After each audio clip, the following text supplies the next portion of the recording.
Games that are years old and yet are famous. Hey guys, what's going on? Welcome back to another video here on Game Craze. The golden age of gaming was way back in the 70s and 80s, with all the big names from those years being the most popular, not only in their generation but also today. In this video, we'll be taking a look at the old games that are not only popular but also important. Stay tuned. SimCity. In the late 1980s, Will Wright spent a great deal of time working textbooks on economics, architecture, and city planning into the world of video games. This was back when simulation games were in their infancy, and most players were more interested in the latest fighting games on PRGs. Despite this, Wright's SimCity would go on to entertain millions of people who probably never imagined that they'd be interested in a city building simulation. That's pretty much what SimCity is. But it took some work getting it published. Because it was so different from everything else, Wright spent nearly 4 years finding a publisher. When Broderbund finally agreed to distribute the game, it didn't sell well. It took a little time, but it caught on, mainly through game reviews and the word of mouth.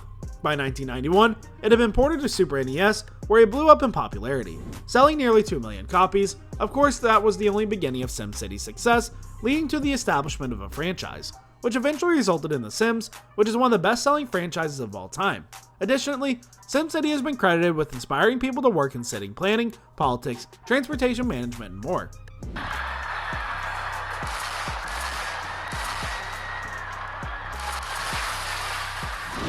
Final Fantasy.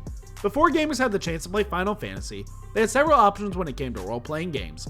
After all, it was a relatively late entry in the genre, but that doesn't mean that it wasn't important. In fact, many gamers would argue that it was the most important RPG to come out on the NES, and possibly the 1980s as a whole. In the game, 4 young light warriors, each representing one of the world's 4 elements via elemental crystals, must restore the light. The crystals were darkened by the 4 elemental fields, and the quest to defeat them was to take players all over the world. Final Fantasy featured some innovations in the game, but that's not why it's so important. The year before Final Fantasy dropped for NES, Dragon Quest smashed records in Japan with more than 2 million copies sold. The game was titled Dragon Warrior for the North American market, but it didn't make much of an impact. Conversely, Final Fantasy absolutely killed it in North America, as it managed to draw in American players far better than its predecessors. Final Fantasy helped popularize RPGs outside of Japan, and the impact of that can be seen in every RPG released in the past 30 years.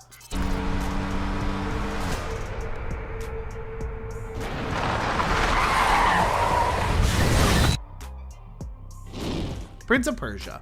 By 1989, video game graphics have evolved to better approximate complex shapes like human bodies. This made it possible for game designers to take advantage of the tools available to deliver games that looked more realistic. The first title to do so was Jordan Mechner's Prince of Persia for Apple II. Prince of Persia is regarded as the most cinematic platformer, and it used a great deal of innovation in its development. Mechner used rotoscoping to transfer film movements and render them as characters on the screen. The process would evolve through the 90s with games like Mortal Kombat 1992 and into modern use of motion capture technology. Prince of Persia's graphical innovations completely changed video game animation forever by offering more realistic movement. The game hit the Apple II around the tail end of its life, so it wasn't immediately successful. It took a little time and some porting to other systems, but the game eventually found success. Spawning a franchise, Prince of Persia is widely regarded as one of the greatest video games of all time. Its innovative graphics, immersive gameplay, platform mechanics, and excellent story drew players into the experience of playing the game. Every cinematic platformer that followed owes a great deal of the innovations made by Mechner's Prince of Persia. I am the Prince of Persia. Prince of Persia, The Forgotten Sands. Donkey Kong. In the 1980s, Namco released a little game called Pac-Man, and every developer scrambled to catch up. At the time, Nintendo was trying to break into the North American market, and Pac-Man's success only pushed them harder towards the goal. Initially, Nintendo wanted to release a Popeye game, but couldn't secure the license. Nintendo opted to create new characters, so Shigeru Miyamoto got to work. He came up with the characters and a backstory, which he based on elements taken from Popeye, King Kong, and the Beauty and the Beast. Miyamoto was just getting started in the industry, but he was already innovating in ways that would shape video games forever. One of the things that makes Donkey Kong so special is the story Miyamoto crafted. Before the player can play, a quick cinematic reveals that a giant gorilla kidnapped the hero's girl, and it's up to the player to rescue her. This was the first time a video game featured any time a cutscene, and it was the first time to prioritize the story before gameplay. Before Donkey Kong, any story attributed to a game or its characters was added as an afterthought. Miyamoto changed that with the first game, and after the legacy of Donkey Kong can be seen in every video game that came after it. The Legend of Zelda. When gamers first got their hands on the gold cartridge for The Legend of Zelda, they had no idea that they were about to experience. In the 1980s, video games didn't feature an open world concept like they do today. Zelda changed that, establishing a norm found throughout the action-adventure RPG from the point forward. To be fair, Zelda isn't the first open world game, as the concept first arose in the 1970s Jet Rocket. Zelda used games like Jet Rocket, Courageous Purchase, and Hide-a-Lide to refine it into a far more immersive and enjoyable experience. Still, the open world adventure wasn't the only innovation Zelda brought to the table. The gold cartridge held something sacred inside. An internal battery-powered RAM made it possible to save a player's game progress. Before Zelda, NES titles created long, complex password players had to enter to resume the previous games. Still, it wasn't anything like saving a game to pick it up later. The Legend of Zelda's innovations in open world mechanics and the inclusion of an ability to save it made it one of the best games ever released on the NES. Additionally, it spawned a massive franchise that influenced every open world action-adventure RPG that followed. Tetris. In 1984, Alexei Patinov created a little puzzle game on the Soviet Academy of Sciences Electronica 60. The game had no real graphics, leaving Patinov to render what he could by using spaces and brackets. The game had no scoring system, but its addictive gameplay was apparent from the beginning. Tetris became incredibly popular throughout the USSR, but Patinov wanted to export it to other countries.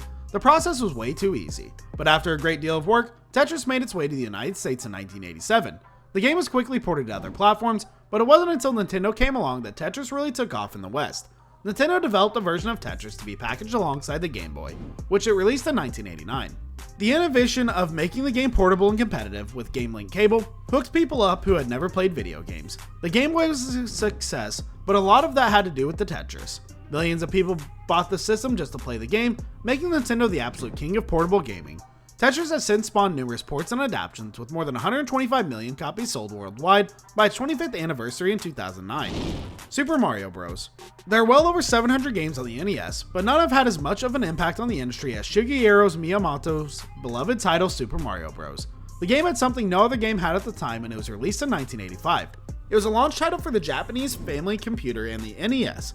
Super Mario Bros. Features an impressive soundtrack, bright and well-rendered pixelated graphics, and entertaining gameplay. Its scoring system offered competitive play for a second player, and the game was packed with tons of hidden items, secret areas, and warp zones. While Super Mario Bros. Influenced side-scrolling games, the most significant accomplishment centers on how it saved the video game industry. In 1983, the industry suffered a major crash. It looked like the video games might be more of a passing fad than the eventual juggernaut it evolved into. The release of Super Mario Bros. In the NES changed all that by showing that there is still a market for consoles and well-made titles. Many credit the game with saving the industry, making it one of the most popular games of the 1980s and of all time.